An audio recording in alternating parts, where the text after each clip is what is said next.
오늘 빌립보서 1장 27절에는요 이렇게 말씀합니다. 여러분은 오로지 그리스도의 복음에 합당하게 생활하십시오. 그리하여 내가 가서 여러분을 만나든지 떠나 있든지 여러분이 한 정신으로 굳게 서서 한 마음으로 복음의 신앙을 위하여 함께 싸운다 그랬습니다. 그리스도의 복음에 합당하게 생활하십시오.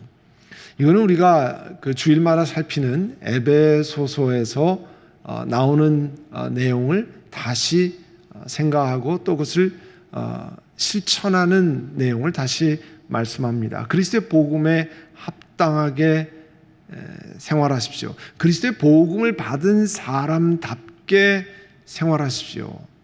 우리가 자녀들이 자라서 뭐 중학교, 고등학생 되면 혹은 이제 형제들 가운데 제일 마지나 이렇게 되면 야, 큰언니답게 그렇게 말해라. 아니면 형답게 행동해라. 아니면 이젠 중학생답게 좀 행동해야 되지 않냐? 어디 조그만 3살짜리 같이 이렇게 징징대면 되겠니? 이런 이야기를 자녀를 키우면서 다 해보셨을 줄 압니다.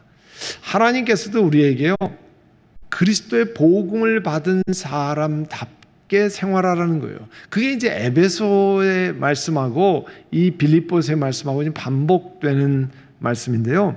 여러분 에베소서 4장 1절에 우리가 여러분 부르심을 받았으니까 예수 그리스도 안에서 하나님의 자녀가 되었으니까 그 부르심에 합당하게 살아가십시오. 복음을 받은 사람답게 살아가십시오. 오늘 빌립보서의 말에 의하면 합당하게 생활하고 똑같이 에베소 4장 1절에 그 부르심에 합당하게 살아가십시오.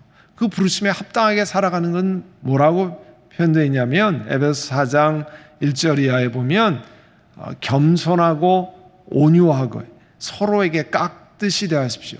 예수 믿고 그리스도인이 되면 우리 삶에 그냥 평소에 그 사람이 공손하고 깍듯하고 그랬기 때문에 그렇게 산다가 아니고요. 내가 예수 믿었기 때문에 내가 하나님의 자녀 되고 그리스도께서 나를 부르셨기 때문에 그 사랑을 기억하고 내가 겸손함과 온유함으로 다른 사람에게 깍듯이 대한다. 그게 복음에 합당한 생활이라는 거예요.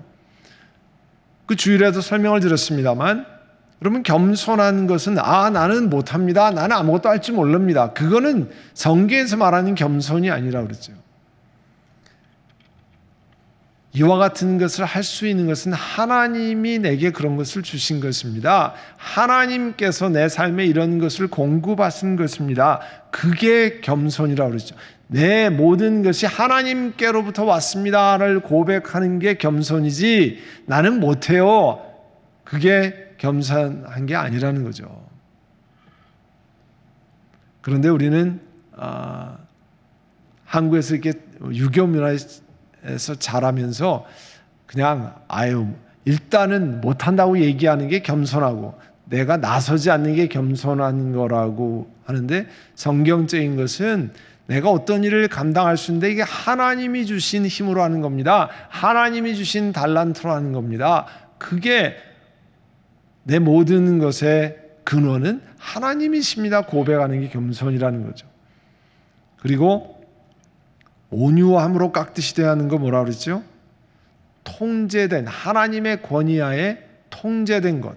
그 말의 비유를 들었잖아요. 경주 말하든지 전쟁에서 나가는 기마부대의 말은 얼마나 힘이 센지 모릅니다. 강력한 말이 엄청나게 세잖아요. 그런데 그 자키나 혹은 이 위에 올라탄 병사가 움직이지 않으면 말고삐를 당기지 않으면 절대 움직이지 않습니다. 힘이 있지만 통제하에 있는 거죠. 할 수 있지만 하나님의 통제하에 있는 거예요. 내 마음대로 내가 좋아하는 대로 하는 것이 아니라 하나님이 기뻐하시는 대로 한다는 거예요. 그게 굉장히 어려운 겁니다. 내가 다 할 수 있는데 내 마음대로 할 수 있으면 다 우리는 내 마음대로 하잖아요. 내가 할 수 있는 대로 이렇게 하는데 성경은 뭐라고 말씀합니까? 하나님의 통제하에 하나님이 허락하시는 것을 하고 하나님이 허락하시는 것을 하지 않는 것, 그게 온유라는 건데 이 그리스도인들 속에서 겸손과 온유로 이게 하나님께로부터 온 겁니다. 그리고 하나님이 허락하시지 않으면 내가 하지 않습니다. 하나님이 기뻐하실 때 내가 하는 겁니다. 그와 같이 서로 깎듯이 대하라는 거죠. 그리고 그리스도의 복음을 받은 사람 도대체 어떤 사람이냐? 어떻게 사는 게 그리스도의 복음을 받은 사람같이 합당하게 사는 거냐? 오래 참음으로 사랑으로 서로 용납하는 거라고 그랬잖아요. 여러분, 오래 참는다고 하는 것은 그냥 무작정 기다리는 게 아닙니다. 하나님께서 하나님의 시간에 하나님이 역사하시는 것을 소망하며 믿음으로 기다리는 게 오래 참는 거죠. 그냥 무턱대고 기다리는 게 아니라 하나님께서 역사하실 것입니다. 하나님의 때에 하나님의 손 안에 있기 때문에 가장 좋은 시간에 하나님이 역사하십니다. 그와 같은 것을 고백하는 게 오래 참는 거죠. 그리고 하나 되는 것을 잘 지키는 거라고 그랬잖아요. 본래 예수 믿는 우리들은 예수 그리스도를 머리로 하는 한 몸이 되어서 하나 되었는데 그것을 평화의 띠로 평화스럽게 잘 유지하는 거잖아요. 그게 참 쉬운 일이 아닙니다. 평화의 띠로 묶으려면요, 내가 원하는 대로 가지고는 그게 묶여지지 않죠. 양보하고 다른 사람을 높이고 겸손하게 낮아지고 또 자기 자신이 누군지를 잘 고백하고 서로 다른 것을 인정하고 뭐 이렇게 해야만 하나 되게 한 것을 지키는 거죠.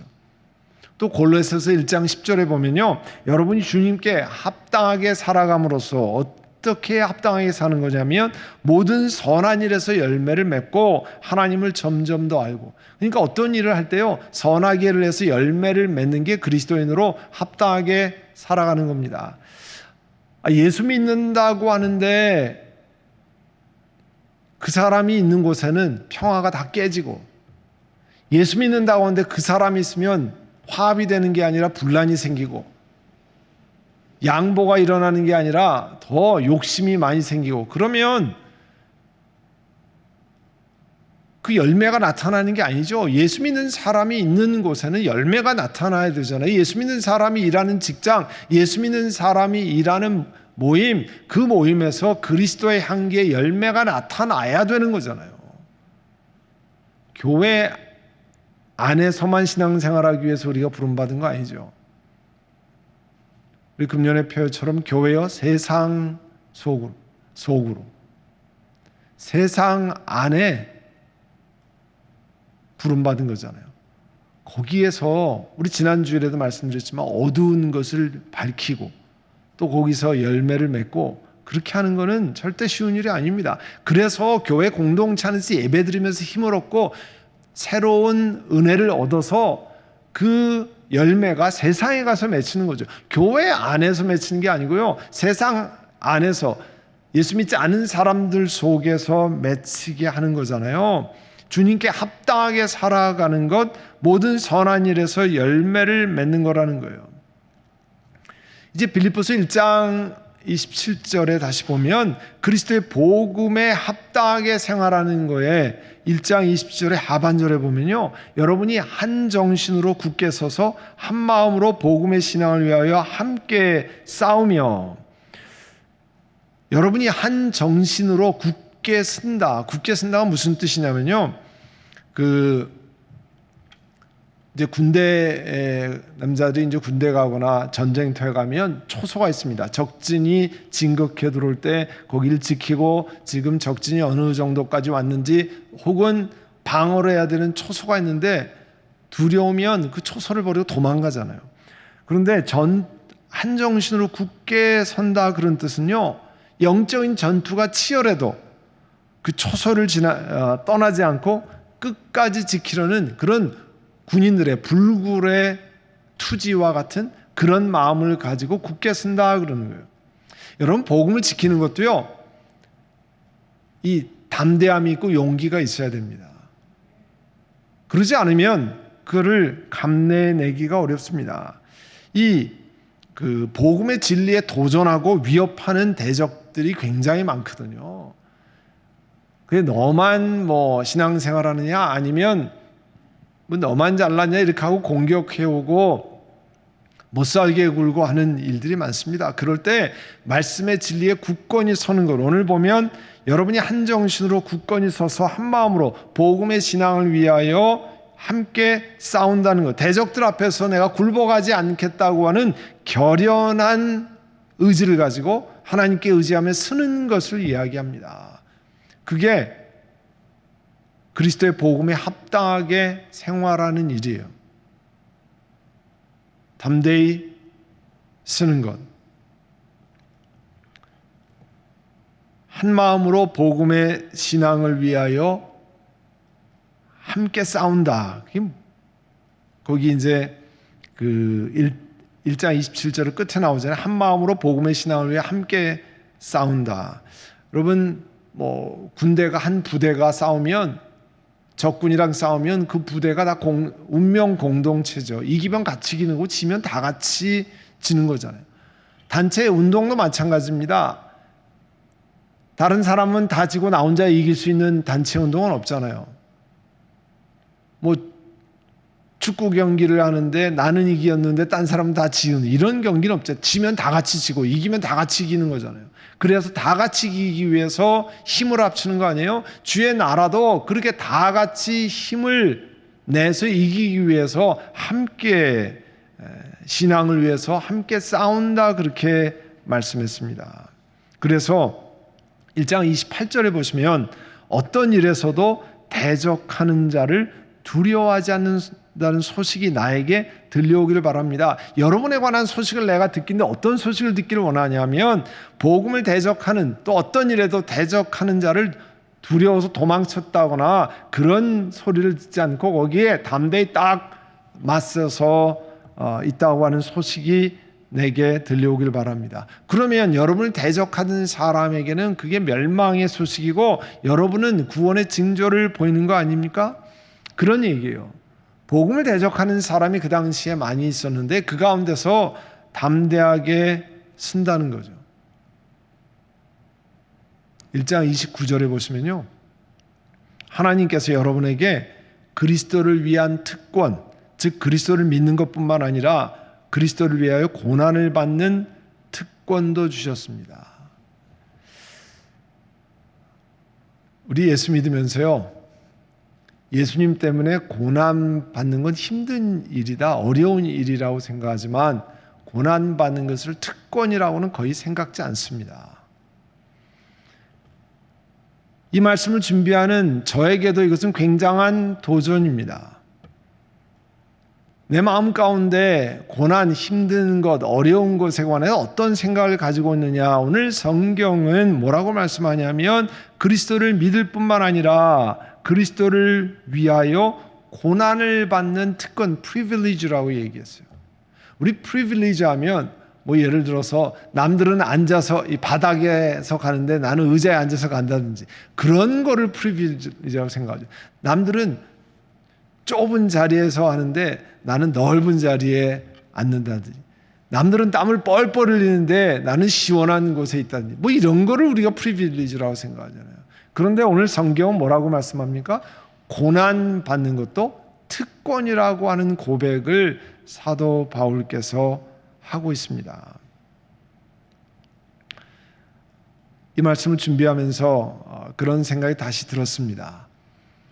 우리 교회가 교단 변경을 할 때 담임 목사로서 우리가 롤랜하이츠에 있던 건물, 다 페이오프 했던 건물,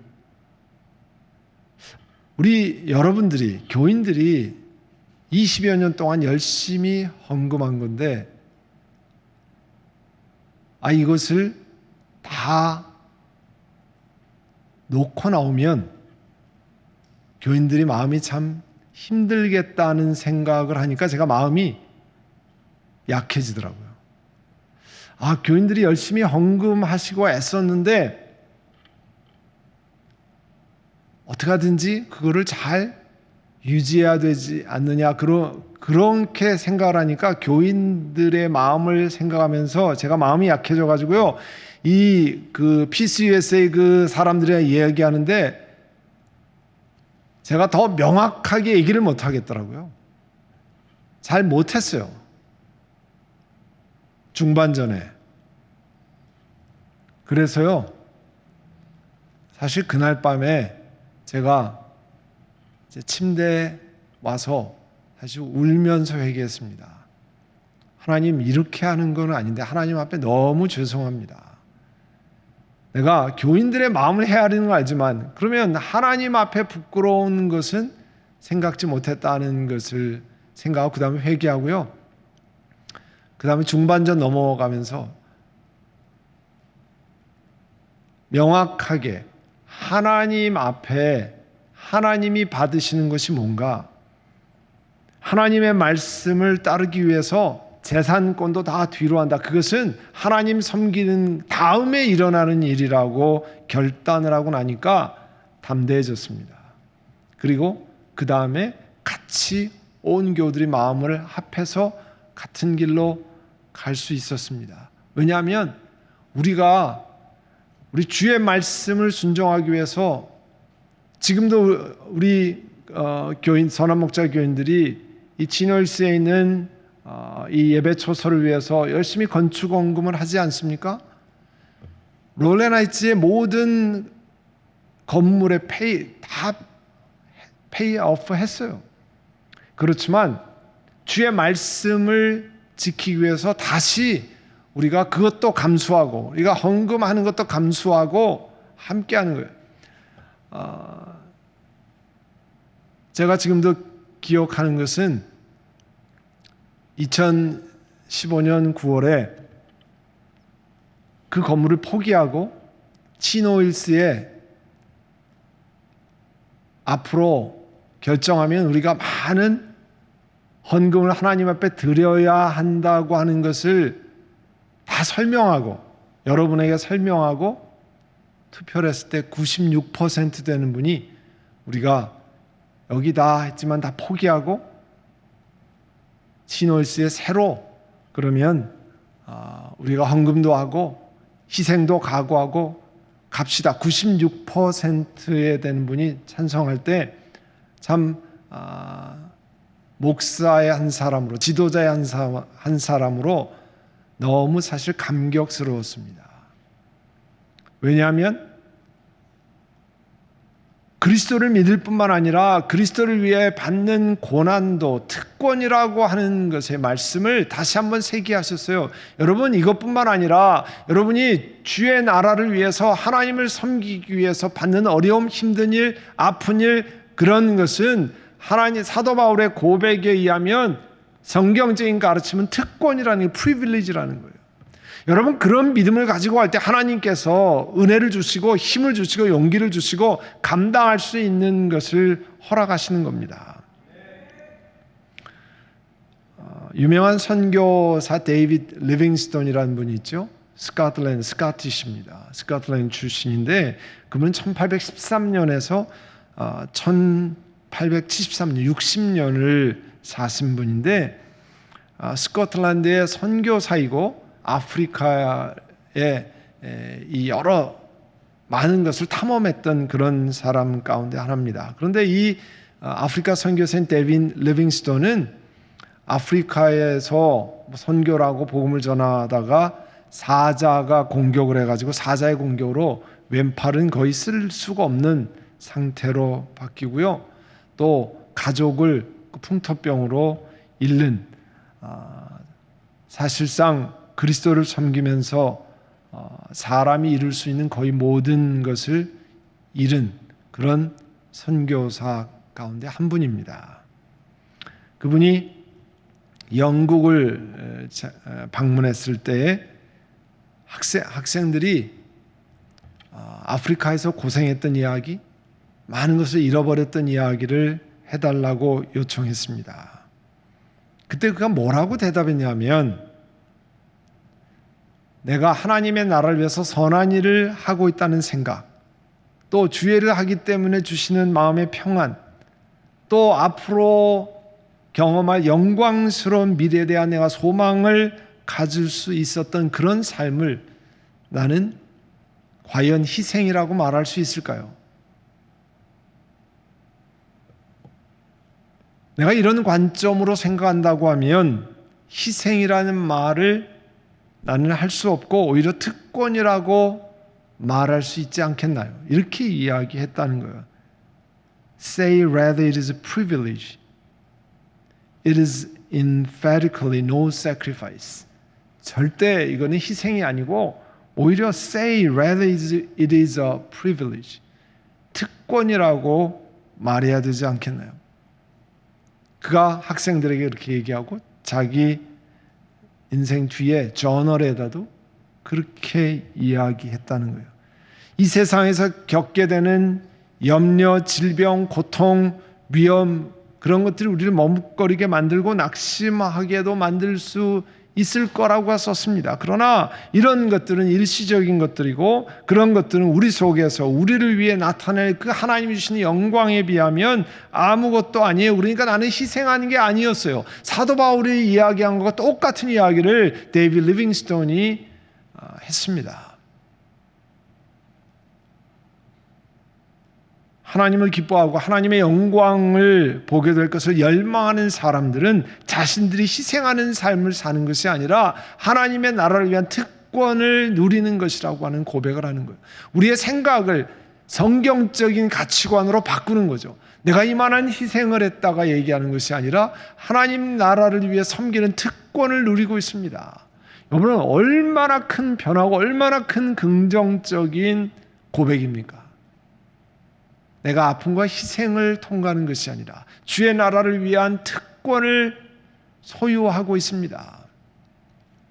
우리 모두 성경적인 가르침으로 우리의 삶과 생각을 바꿀 수 있는 은혜를 주시기를 원합니다. 하나님께서 우리에게 그런 은혜를 주셔서 내가 이 길을 통과하고 여러분 앞으로도 하나님 나라를 위해서 여러분 하실 일이 많습니다. 인생이 건강해서 오래 산다고 하는 얘기는 무슨 얘기예요? 오랫동안 잘 살고 좋은 나라에서 많이 살 수 있다. 그게 아니고 우리 예수 믿는 사람은 하나님의 나라를 위해 살 수 있는 시간이 훨씬 많이 늘어났다고 하는 거잖아요.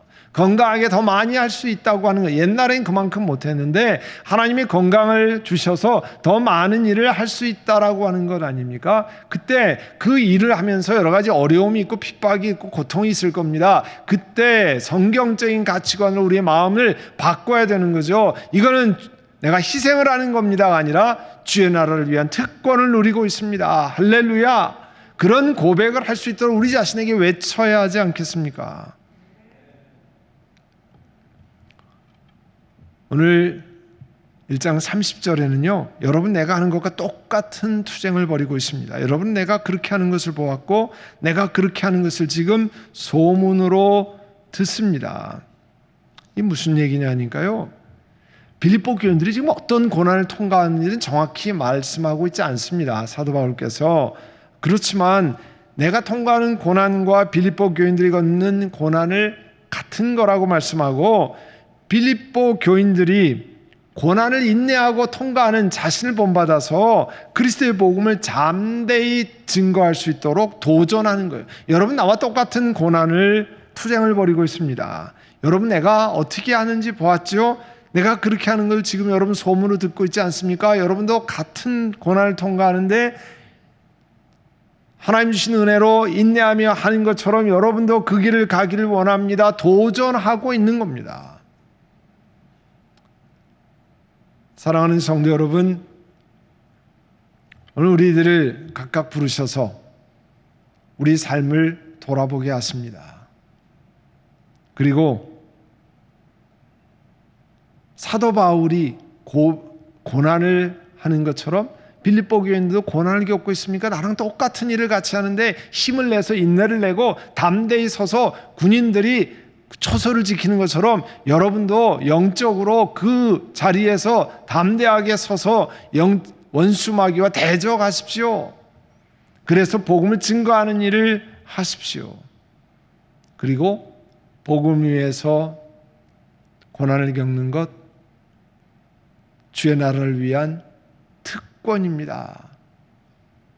그런 은혜를 우리에게 그런 고백이 있도록 그게 일부러 되는 게 성경적인 말씀을 내 마음에 새기면서 고백하는 거죠.